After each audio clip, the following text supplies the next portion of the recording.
Hello friends, question number 75 discuss करते हैं। इसमें आजीविका सेक्ट के बारे में कुछ पूछा हुआ है।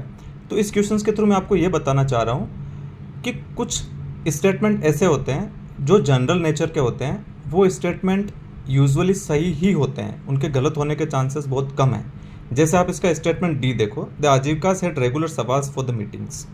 तो ये स्टेटमेंट बहुत ही जेनरिक नेचर का है। इस टाइप के स्टेटमेंट गलत हो जाए इसके चांसेस बहुत कम हैं। तो अगर आपको एग्जैक्ट इसके बारे में नहीं भी पता है तो आप इस स्टेटमेंट को सही मान सकते हैं। फिर लेट से आपको स्टेटमेंट ए और बी के बारे में कुछ आइडिया नहीं है तो अब आप स्टेटमेंट सी पढ़ते हैं, the discrimination on the basis of caste and class. तो आपको यहाँ ये भी ध्यान देना है कि आजीविका जो सेक्ट बना था वो बुद्धिज़्म और जैनिज़्म उसी के आसपास आया था।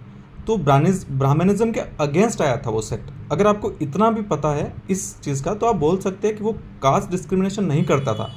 और वैसे भी यूजुअली प्रोग्रेसिव स्टेटमेंट ही सही होते हैं। ऐसा क्वेश्चंस यहाँ पर बीपीएससी इस टाइप का स्टेटमेंट यहाँ डालने का नहीं सोचेगा कि कोई सेक्ट ऐसा हो जो कि कास्ट एंड क्लास के बेसिस पर डिस्क्रिमिनेशन करता हो और उस सेक्ट के बारे में आपसे कुछ इन्फॉर्मेशन यहाँ पूछ रहा हो। पूछने के लिए थ्योरेटिकली पूछ सकता है, but examiner always progressive side ही जाते हैं।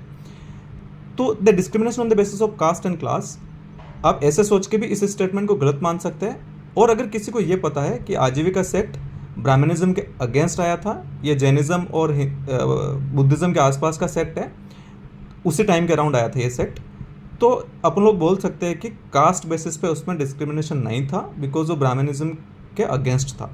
तो सी वाला गलत है, डी सही है। सी गलत है तो बी नहीं हो सकता है, डी सही है। तो अब यहाँ पर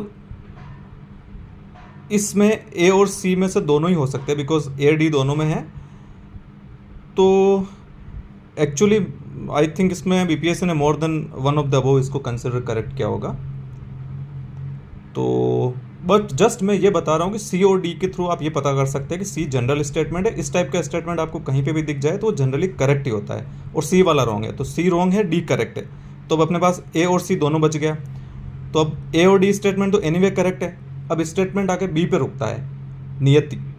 तो वैसे ये स्टेटमेंट करेक्ट है इसमें आजीविका सेक्ट के रिगार्डिंग। तो यहाँ पर I think more than one of the above correct answer होना चाहिए। इसमें A B D and A D दोनों ही करेक्ट है। आप एक बार बीपीएससी की ऑफिशियल साइट से उन्होंने किसको आंसर माना है वो आप एक बार क्रॉस चेक कर लीजिए। बट मेरा पर्पज़ आपको ये समझाना था कि जनरल स्टेटमेंट करेक्ट होते हैं और यूजुअली स्टेटमेंट प्रोग्रेसिव होगा तभी वो करेक्ट होगा।